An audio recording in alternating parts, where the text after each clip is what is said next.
semer quelque chose. C'est une semence. Toi, Seigneur, tu peux pas porter la parole. Beaucoup priez pour tous ceux qui derrière la chaîne. Priez pour l'église. Quand vous êtes à la maison, priez aussi pour les soeurs. Priez pour les frères. Appelez leur nom. Dans vos prières, demandez à Dieu de les bénir. Demandez à Dieu d'accomplir les choses promis par lui. C'est ce que j'attends. C'est ce que Jésus même attend. Il attend de pouvoir réellement marcher parmi nous.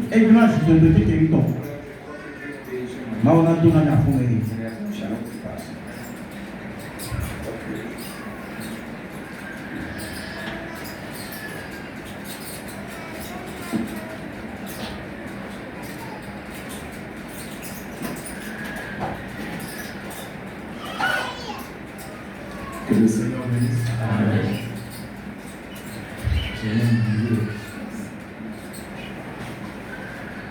Amen. Amen. Sans plus tarder, nous allons prendre le livre. Nous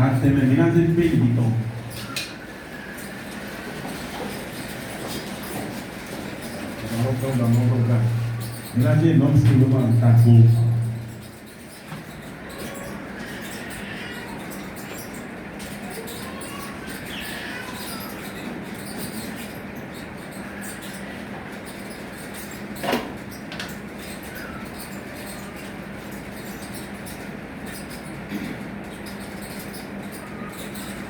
Je vais prendre à partir du verset 6.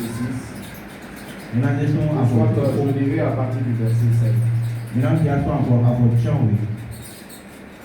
Pourquoi nous avez-vous fait monter hors d'Égypte pour nous amener dans ce méchant lieu?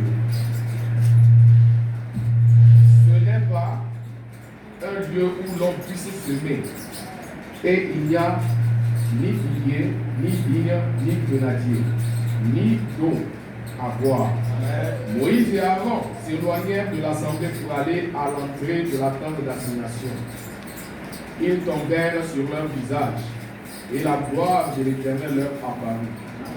L'Éternel parla à Moïse et dit: prends la verge et convoque l'assemblée, toi et ton frère Aaron. Vous parlerez en leur présence au rocher, et il donnera ses eaux. Amen. Tu feras sortir pour eux de l'eau du rocher, et tu abreuveras l'assemblée et leur bétail. Moïse prit la verge qui était devant l'Éternel, comme l'Éternel le lui avait ordonné. Moïse et Aaron convoquèrent l'assemblée en face du rocher. Et Moïse leur dit: écoutez donc, rebelles, est-ce de ce rocher que nous vous ferons sortir de l'eau? Puis Moïse leva la main et frappa 2 fois le rocher avec sa verge. Il sortit de l'eau en abondance. L'assemblée but et le bétail aussi. Amen. Alors l'Éternel dit à Moïse et à Aaron: parce que vous n'avez pas cru en moi pour me sanctifier aux yeux des enfants d'Israël, vous ne ferez point entrer cette assemblée dans le pays que je lui donne. Amen. Alléluia. Amen. Nous allons prendre Deutéronome. Deutéronome 32.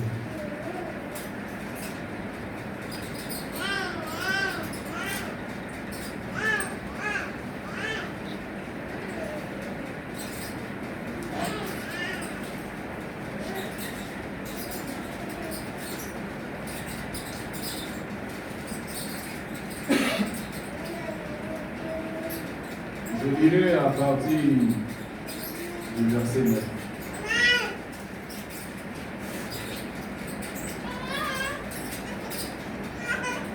Car la portion de l'Éternel est son peuple.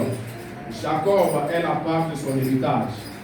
Il a trouvé dans une contrée déserte, dans une solitude aux effroyables hurlements. Il a entouré et en a pris soin. Il a gardé comme la prunelle de son œil. Pareil à l'aigle qui éveille sa couvée, voltige sur ses petits, déploie ses ailes, les prend, les porte sur ses plumes. L'Éternel seul a conduit son peuple, et il n'y avait avec lui aucun Dieu étranger. Il l'a fait monter sur les hauteurs du pays, Et Israël a mangé les fruits des champs. Il lui a fait sucer le miel du rocher, l'huile qui sort du rocher le plus dur. Alléluia. Amen. Alors, demandons au pasteur de nous conduire dans cette prière.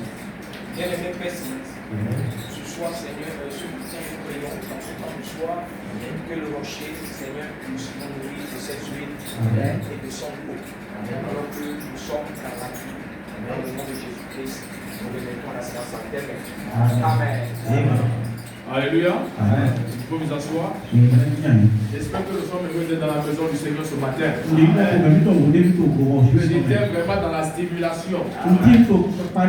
Lorsque le pasteur était déjà rentré dans la prédication que je devais amener. Quand il parlait de Moïse, quand il parlait des obstacles auxquels il faisait face, il a commencé à paniquer. Et il commençait à crier. Il ne savait pas quoi faire. L'Éternel lui dit, mais Moïse, qu'est-ce que tu attends? Amen. Gloire à Dieu. Nous avons l'onction de Dieu en nous. Amen. Le pasteur vient de lire une portion de la Bible ici tout de suite dans Jacques. Amen. Nous avons l'onction de Dieu en nous. Amen. Et là où il y a l'Esprit de Dieu, là est la vérité. Et si nous sommes dans la présence de Dieu, c'est pour entendre sa vérité. C'est pour être libéré. Parce que notre Dieu est un Dieu puissant. Alléluia. Nous pouvons voir. C'était une histoire. C'était dans la Bible. Amen. Quelqu'un qui était mort. Et qui est, on partait l'enterrer. Amen. Quand ils ont vu les adversaires venir. Alléluia. Ils ont laissé le mort. Gloire à Dieu. Ils ont voulu aller enterrer le mort. Et quand ils ont vu les ennemis qui avançaient vers eux, ils ont laissé le mort. Et le mort a roulé. Quand le mort roulait sur les eaux, et même d'Élysée. Parce qu'il y avait l'Esprit de Dieu dans le corps d'Élysée. Alléluia. Si tu es mort ce matin, je te dis aujourd'hui, le Saint-Esprit va vérifier ton corps. Amen. Parce que nous sommes les enfants de Dieu. Dieu veut que nous soyons des fils adoptés. Amen. Et dans la stimulation, dans Apocalypse, Dieu a dit, ne touche pas à l'huile et au vin. Alléluia. Nous devons être stimulés. Quand nous sommes dans la présence de Dieu. Amen. Quand tu es dans la présence de Dieu, il y a la vie. Amen. Nous ne sommes pas dans un lieu mort. Dis ton amen. Est-ce que votre amen c'est une question et une réponse? Dans la stimulation. Alléluia. Ne fais pas du mal à l'huile et au vin. Amen. Le Saint-Esprit, il est ici. Parce que nous avons l'ange. Nous avons la colonne de Dieu pour confirmer la parole. Et la parole de Dieu dit, partout le message sera prêché. Dans son authenticité, le Saint-Esprit sera là. Là où le Saint-Esprit est, c'est là-bas qu'il y a la vérité. Amen. J'espère que nous sommes mettés dans la maison du Seigneur. Amen. Aujourd'hui, Dieu va faire quelque chose dans ta vie. Amen. Tu dois dire que je ne serai pas la même. Parce que si le mort a roulé jusqu'à aller toucher les ossements, et mes frères, aller toucher les ossements de quelqu'un qui est mort, il y a l'Esprit de Dieu. Si tu as l'Esprit de Dieu, mon frère, tu seras ressuscité. Regardez ici ce qui s'est passé. Nous connaissons bien l'histoire. L'histoire de Moïse et Aaron, ainsi que les enfants d'Israël. Et bien lorsqu'ils cheminaient, Dieu a commissionné Moïse de pouvoir aller faire sortir les enfants d'Israël d'Égypte pour les amener dans un pays où coule le lait et le miel. C'est aussi la même chose. Dieu a envoyé son ange pour nous faire sortir des églises dénominationnelles et nous amener à Canaan. Parce que nous avons le miel et le lait. Alléluia. Le miel est succulent. Amen. Et lorsqu'il marchait, lorsqu'il faisait la marche, arrivé à un moment, les enfants d'Israël ont commencé à murmurer. Les enfants d'Israël ont commencé à parler contre son serviteur. Ils ont commencé à parler contre son serviteur. Mais pourquoi tu nous as fait sortir d'Égypte où nous mangeons des bonnes choses afin que nous puissions périr là où nous sommes? C'est leur murmure qui les a amenés dans le désert. Et bien parce que quand ils étaient sortis de l'Égypte, ils devaient faire quelques jours pour arriver à Canaan. Mais leur incrédulité, leur manière de se comporter, a freiné la marche. Frère, si tu crois la parole de Dieu, Dieu va t'amener à Canaan. Canaan spirituel. Amen. Quand tu écoutes la parole de Dieu, tu ne dois pas t'entêter. Tu dois rester concentré. Parce que tu dois sentir une vibration. La parole de Dieu doit mettre une vibration dans ta vie. La parole de Dieu va te mettre dans une dimension. Parce que tu dois te dire que tu n'es pas n'importe qui. Le pasteur nous a mentionné quelque chose. Il a dit que vous n'êtes pas n'importe qui. Dieu doit avoir des fils et des filles adoptées. Des gens capables de parler. Et quand tu parles là, la chose va arriver. Ce sont ces gens que Dieu est en train de chercher. Dans la situation dans laquelle nous nous trouvons, dans laquelle Moïse se trouvait, lorsque les enfants d'Israël ont murmuré, Amen, la colère a fait en sorte que Moïse n'a pas prêté attention à ce que Dieu lui a dit. Parce qu'ils étaient partis dans la tente d'assignation. Ils étaient partis dans le tabernacle pour rencontrer Dieu. Frère, quand les murmures sévissent, quand les problèmes t'entourent, tu dois aller dans la présence de Dieu. Parce que quand Moïse et Aaron étaient acculés par les Israélites, qu'est-ce qu'ils pouvaient faire? C'est de rentrer dans la tente d'assignation. C'est d'aller rencontrer Dieu. Dieu est descendu. Et Dieu lui a dit ce que tu dois faire. Tu dois parler au rocher. Parce que les enfants de Dieu sont en train de se plaindre.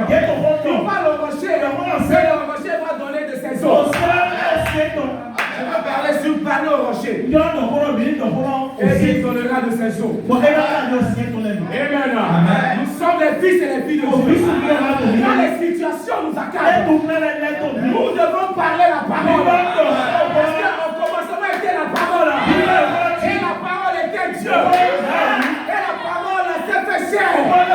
Et a habité parmi nous. Oh frère, on commence à dire la parole. Et si on commence à dire la parole, Dieu veut que quand nous sommes dans des difficultés, quand nous voudrions des choses, nous devons parler la parole. Amen.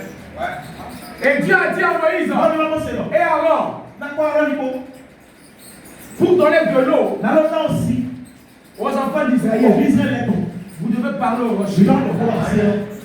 Et le rocher, vous savez, le rocher, c'est un élément dur. C'est quelque chose de sec. Il n'y a pas d'eau, il ne peut pas y avoir même d'eau dedans. Amen. C'est comme ça la vie d'un croyant. C'est comme ça la vie d'un chrétien. Amen. Souvent nous sommes dans le désert. À cause de certaines difficultés. Amen. Ou bien quand nous doutons. Amen. Toi qui as cru nouvellement la parole de Dieu, tu commences à te plaindre. Et je te dis non, pourquoi?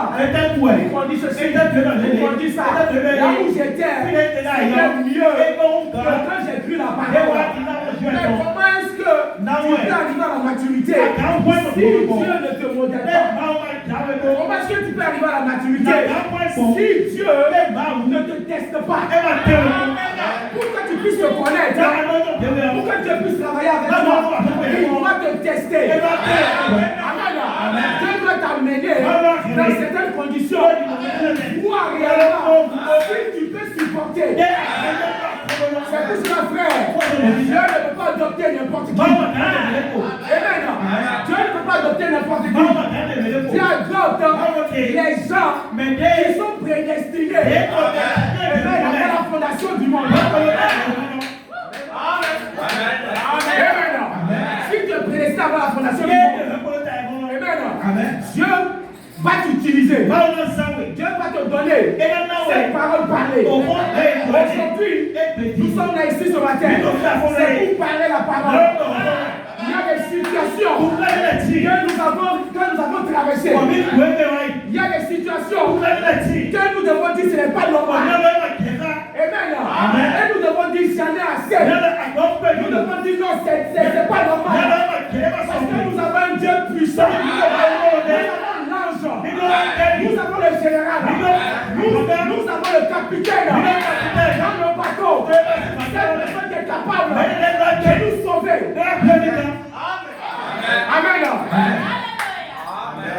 Et quand il a dit à Moïse, parle au rocher, à cause de la colère, à cause de l'amertume que les enfants d'Israël ont fait à Moïse, Moïse a frappé le rocher 2 fois. Amen. Donc l'Éternel a dit, Moïse, tu ne m'as pas sanctifié. Amen. Le rocher ne devait pas être frappé 2 fois. Amen. Le rocher devait être frappé une seule fois. Amen. Parce qu'à la croix de Golgotha, Amen. Il a été maigri. On l'a cloué. Et de son côté, on a percé le côté gauche. Le rocher typifiait Christ. Amen. C'est pour la raison, c'est pour cette raison qu'il a dit que tout est accompli. Et quand Moïse frappa le rocher de je dis Moïse, tu ne m'as pas sanctifié. Pourquoi Moïse devait frapper le rocher 2 fois? Amen. C'était à cause des murmures du peuple. Vous voyez jusqu'à où le peuple a mené son serviteur. Quand le pasteur à chaque fois vous prêche la parole,